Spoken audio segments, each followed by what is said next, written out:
Avec nous maintenant, Shlomo Brom, ancien chef des forces de défense israéliennes, aujourd'hui chercheur à l'Institut d'études de sécurité nationale à Tel Aviv.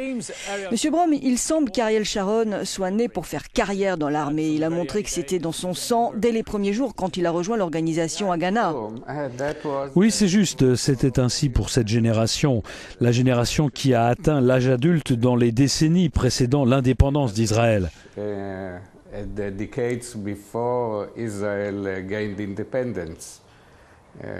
Ils ont rejoint les différentes branches d'Haganah parce qu'il était tout à fait clair alors qu'Israël naîtrait d'un conflit, que ce soit avec la puissance mandataire, le Royaume-Uni à l'époque, ou avec les habitants arabes de Palestine. The United Kingdom at that time, or with the Arab inhabitants of Palestine. C'était visiblement un homme qui ne tenait pas compte de ce que les autres pensaient. Il avait la peau dure et faisait ce qu'il pensait juste. Je dirais que ça faisait partie de son charme, de sa magie. C'était quelqu'un de très indépendant.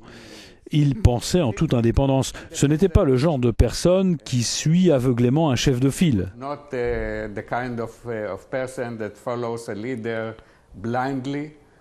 Et il se fichait de ce que les autres pensaient de lui tant qu'il pouvait suivre sa propre voie. Où était le cœur de l'homme? Parce que, ne l'oublions pas, il a connu des tragédies personnelles. Un fils tué jeune dans un accident de tir, sa première femme qui meurt dans un accident de voiture, sa seconde épouse qui décède des suites d'un cancer. Quel impact ont-elles eu sur sa vie? J'ai eu plusieurs fois l'occasion de le rencontrer et de discuter de différents sujets avec lui. Et il est frappant de voir la différence entre son image et sa personnalité. Combien il pouvait se montrer quelqu'un d'agréable quand on le rencontrait.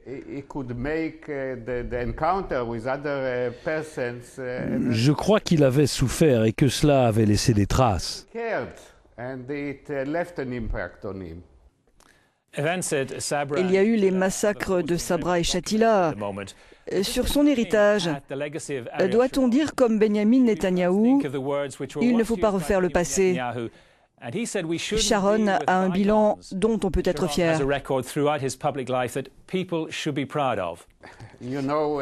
Je suis l'un de ceux qui pensent que Sharon a fait beaucoup de tort dans sa carrière et l'une des raisons à cela, c'est qu'il était vraiment indépendant, qu'il ne suivait pas les ordres, qu'il faisait ce que bon lui semblait. And one of the reasons for that was the fact that he was so independent that he didn't follow orders and he did what seems right to him. Mais l'une des bonnes choses à propos de Sharon, c'est qu'il savait comment changer, il savait comment se corriger. Il faisait ce qu'il pensait être bien, au bon moment, au bon endroit. Et lorsque vous considérez une telle personnalité, alors parfois vous devez oublier le passé. Sometimes you have to let bygones be bygones.